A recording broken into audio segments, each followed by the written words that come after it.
আমি মনে করি আজকে আলেম সমাজ তারা যদি রাষ্ট্রের দায়িত্ব পায়, ভবিষ্যতে দেখবেন যে এই দেশ একটি সত্যিকার অর্থে উন্নত দেশে পরিণত হবে। কারণ আমরা দেখেছি এর আগেও মতিউর রহমান নিজামী এবং আরেকজন ইসলামিক ছিল আলী আহসান মুজাহিদ সাহেব, তাদের বিরুদ্ধে হয়তো আপনারা নানান অভিযোগ দিতে পারেন, নানানভাবে অনেক কথা বলতে পারেন দেশের স্বাধীনতার সময় অনেক কিছু, কিন্তু তাদের বিরুদ্ধে কোনো দুর্নীতির অভিযোগ আজ পর্যন্ত তার শত্রুরাও কোনোদিন বলতে পারেনি। এবং এই অশান্ত পরিবেশ থাকলে এই দেশ আর উন্নতি করতে পারবে না। আপনি জানেন যে এই বাংলাদেশ এমনই একটি দেশ যে মধ্যযুগে ইবনে বতুতা এসে বলছে যে এই বাংলাদেশের মানুষ সোনার থালায় ভাত খায়।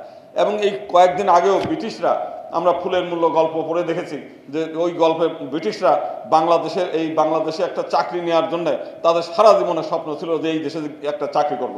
আজকে আমরা শুধুমাত্র আমাদের রাজনৈতিক কারণে, রাজনৈতিক কিছু ব্যক্তির কারণে আজকে যারা আমাদের 1.5 কোটি ভাই যারা বিদেশে মানে রাস্তায় ঘুমায়, ছাদের উপরে ঘুমায়, মানে কষ্ট করে টাকা পাঠায়, আর আমাদের এখানে দুর্নীতিবাজ কিছু মানে নেতা যাদেরকে জোর করে, আমরা সেবা চাই না, তারা জোর করে জনগণের সেবা করবে। কারণটা হচ্ছে এইখান থেকে কোটি কোটি টাকা তারা এই মানুষের কষ্টের টাকাটা আবার তারা বিদেশে পাচার করে।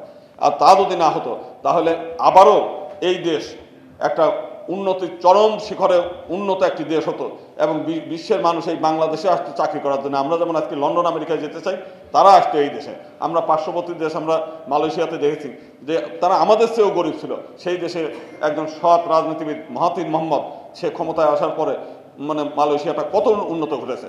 আমি মনে করি আজকে আলেম সমাজ তারা যদি রাষ্ট্রের দায়িত্ব পায়, ভবিষ্যতে দেখবেন যে এই দেশ একটি সত্যিকার অর্থে উন্নত দেশে পরিণত হবে। কারণ আমরা দেখেছি এর আগেও মতিউর রহমান নিজামী এবং আরেকজন ইসলামিক ছিল আলী আহসান মুজাহিদ সাহেব, তাদের বিরুদ্ধে হয়তো আপনারা নানান অভিযোগ দিতে পারেন, নানানভাবে অনেক কথা বলতে পারেন দেশের স্বাধীনতার সময় অনেক কিছু, কিন্তু তাদের বিরুদ্ধে কোনো দুর্নীতির অভিযোগ আজ পর্যন্ত তার শত্রুরাও কোনোদিন বলতে পারেনি। তো সেই কারণে আমরা একটা স্বাধীন দেশ চাই, এমন একটা দেশ চাই, একটা সৎ আদর্শ রাজনৈতিক নেতা চাই যারা এই দেশকে ভালোবাসে, এই দেশের মানুষের উন্নয়ন চায়, কোনো সাম্প্রদায়িকতা আমরা চাই না। তো সেই কারণে যদি সেপারেট ইলেকটোরাল সিস্টেমটা নিয়ে আসা যায় তাহলে একটা চিরস্থায়ীভাবে একটা শান্তিময় দেশ হবে এবং ধার্মিক লোক যদি রাষ্ট্র ক্ষমতা পায় তাহলে এই দেশের উন্নতি করবে, দেশের মানুষ শান্তিতে থাকবে। ধন্যবাদ সবাইকে।